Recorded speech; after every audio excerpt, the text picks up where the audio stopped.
মুমিনের জীবন কখনোই শুধু স্বস্তি ও সহজতর গল্প নয়, বরং তা ধৈর্য, পরীক্ষা এবং আল্লাহর উপর অবিচল আস্থার এক দীর্ঘ সাধনার পথ।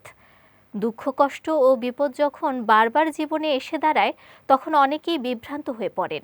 অথচ এই কষ্টগুলোর আড়ালেই লুকিয়ে থাকে আল্লাহর বিশেষ রহমত, বান্দাকে পরিশুদ্ধ করার সুব্যবস্থা এবং পরকালের জন্য উত্তম প্রতিদানের সুসংবাদ। বিস্তারিত ডেস্ক রিপোর্টে।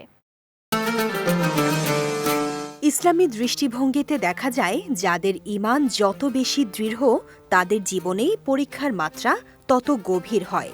ইতিহাসের পাতায় চোখ রাখলে স্পষ্ট হয়, নবী রাসূল সাল্লাল্লাহু আলাইহি ওয়াসাল্লাম এবং আল্লাহর প্রিয় বান্দারাই সবচেয়ে বেশি কষ্ট ও বিপদের মুখোমুখি হয়েছেন। অনেক মানুষ বিপদকে আল্লাহর অসন্তুষ্টি বলে মনে করলেও ইসলাম শেখায়, বিপদ সবসময় শাস্তি নয়, বরং এর ভেতরেই নিহিত থাকে আল্লাহর গভীর হিকমত ও অপার দয়া। রোগ, শোক, দারিদ্র্য, ভয় কিংবা প্রিয়জন হারানো এসব দুনিয়ার অবধারিত বাস্তবতা। তবে একজন মুমিনের জীবনে এসব কষ্ট পাপ মোচনের মাধ্যম হয়ে ওঠে।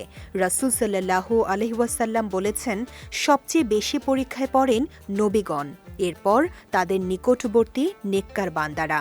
মানুষ তার দিনের দৃঢ়তা অনুযায়ী পরীক্ষিত হয়। ঈমান যত মজবুত, পরীক্ষাও তত কঠিন। আল্লাহ এসব বিপদের মাধ্যমে বান্দার ঈমানকে পরিশুদ্ধ করেন এবং যাচাই করেন কে কেবল মুখে ঈমানের দাবি করে আর কে বিপদের মুহূর্তে ধৈর্য ধারণ করে তাঁর উপর ভরসা রাখে। কোরআনেও প্রশ্ন তোলা হয়েছে, ঈমান আনার পর কি মানুষ মনে করে তাকে পরীক্ষা করা হবে না? এছাড়া বিপদ আপদ মুমিনের গুনাহ মাফের গুরুত্বপূর্ণ মাধ্যম। এমনকি শরীরে সামান্য কাঁটা বিঁধলেও আল্লাহ তার বিনিময়ে বান্দার গুনাহ ক্ষমা করেন। আবার কখনো দুনিয়ার মোহে পথভ্রষ্ট হলে কষ্টের মাধ্যমেই আল্লাহ বান্দাকে নিজের দিকে ফিরিয়ে আনেন। ইসলামে বিশ্বাস করা হয়, পার্থিব কষ্টের মাধ্যমেই অনেক সময় বান্দাকে পরকালে উচ্চ মর্যাদায় উন্নীত করা হয়। তাই মুমিনের জন্য বিপদ হতাশার কারণ নয়, বরং তা আল্লাহর নৈকট্য লাভের এক অনন্য সুযোগ। পবিত্র কোরআনের আশ্বাস, নিশ্চয়ই কষ্টের সঙ্গেই রয়েছে স্বস্তি।